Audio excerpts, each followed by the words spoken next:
هذا القرآن على جبل لرأيته خاشعا متصدعا من خشية الله وتلك الأمثال نضربها للناس لعلهم يتفكرون.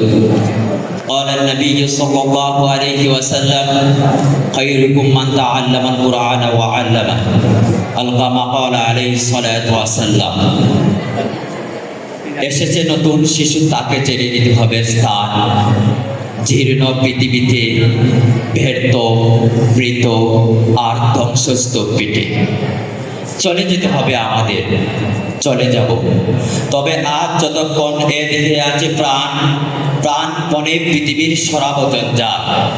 এ বিশ্বকে এই শিশুর বাসযোগ্য করে যাব আমি, নবজাতকের কাছে এই আমার দৃঢ় অঙ্গীকার। অবশেষে সব কাজ সেরে আমার দেহের রক্তে নতুন শিশুকে করে যাব আশীর্বাদ, তারপর হব ইতিহাস। ঐতিহ্যবাহী প্রাচীন বিদ্যাপীঠ, প্রিয় বিদ্যাপীঠ মুরারি চাঁদ কলেজের ডিগ্রি 2024-25 শিক্ষাবর্ষের নবীনদের আগমন উপলক্ষে আজকের নবীন বরণ অনুষ্ঠানে উপস্থিত আছেন অত্র প্রতিষ্ঠানের সম্মানিত শিক্ষক শিক্ষিকা মণ্ডলী, আজকের অনুষ্ঠানের সম্মানিত শ্রদ্ধাভাজন মাননীয় সভাপতি উপস্থিত আছেন, আজকের অনুষ্ঠানের সম্মানিত আয়োজকবৃন্দ এবং বন্ধুর প্রতি বিভিন্ন সামাজিক রাজনৈতিক সংগঠনের প্রিয় নেতৃবৃন্দ, সবাইকে জানাই আন্তরিক মোবারকবাদ ও অভিনন্দন।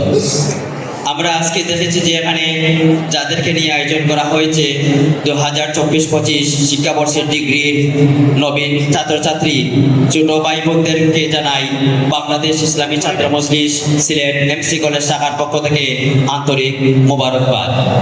সুপ্রিয় উপস্থিতি,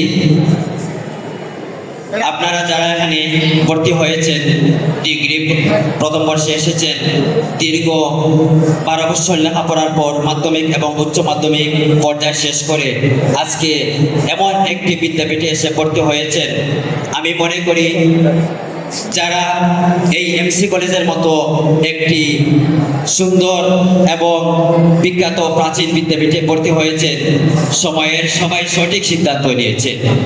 সবার প্রতি আমার অনুরোধ থাকবে লেখাপড়ার প্রতি মনোযোগী, ক্লাসে উপস্থিতি এবং পরীক্ষায় ভালো ফলাফলের মাধ্যমে দেশ এবং জাতি গঠনে তোমরা ভূমিকা পালন করবে।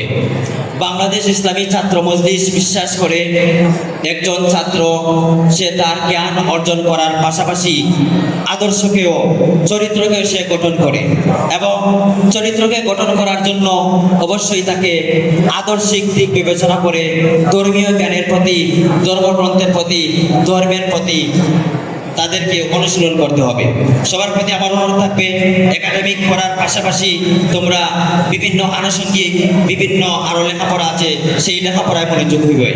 অনেকে মনে করতে পারেন যে আমরা অনার্সে ভর্তি হতে পারি নাই, আমরা কিরকম কি করব, কিন্তু ইতিহাস সাক্ষী দেয় অনেকেই এই ডিগ্রি পরেও অনেক বড় বড় পর্যায়ে গিয়েছেন, এমনকি প্রশাসনিক ক্যাডারও হয়েছেন। আমরা এরকম অনেক উদাহরণ দেখেছি। তাই সবার প্রতি অনুরোধ থাকবে ডিগ্রিতে ভর্তি হয়ে এই ডিগ্রিতেই মনোযোগী হয়ে লেখাপড়ার মাধ্যমে তোমরা ভালো ফলাফল অর্জনের মাধ্যমে দেশের বিভিন্ন বড় বড় স্তরে তোমরা ভূমিকা পালন করবে। এই ক্যাম্পাসে তোমাদেরকে জানাই অভিনন্দন এবং বাংলাদেশ ইসলামী ছাত্র মজলিস পূর্বেও সবার সাথে ছিল, এখনো আছে, ভবিষ্যতেও থাকবে। তাই সবাইকে বাংলাদেশ ইসলামী ছাত্র মজলিস এর ছায়াতলে আহ্বান জানিয়ে আমার আজকের সংক্ষিপ্ত বক্তব্য এখানে সমাপ্তি ঘোষণা করছি এবং আবারও নবীন ভাই বোনদেরকে আমি আন্তরিক মোবারকবাদ জানিয়ে আমার সংক্ষিপ্ত বক্তব্য শেষ করছি। ওয়া আখিরু দাওয়ানা আলহামদুলিল্লাহি রাব্বিল আলামিন। আসসালামু আলাইকুম ওয়া রাহমাতুল্লাহি ওয়া বারাকাতুহু। ধন্যবাদ ভাইয়াকে অত্যন্ত সুন্দর বক্তব্য উপস্থাপন করার জন্য।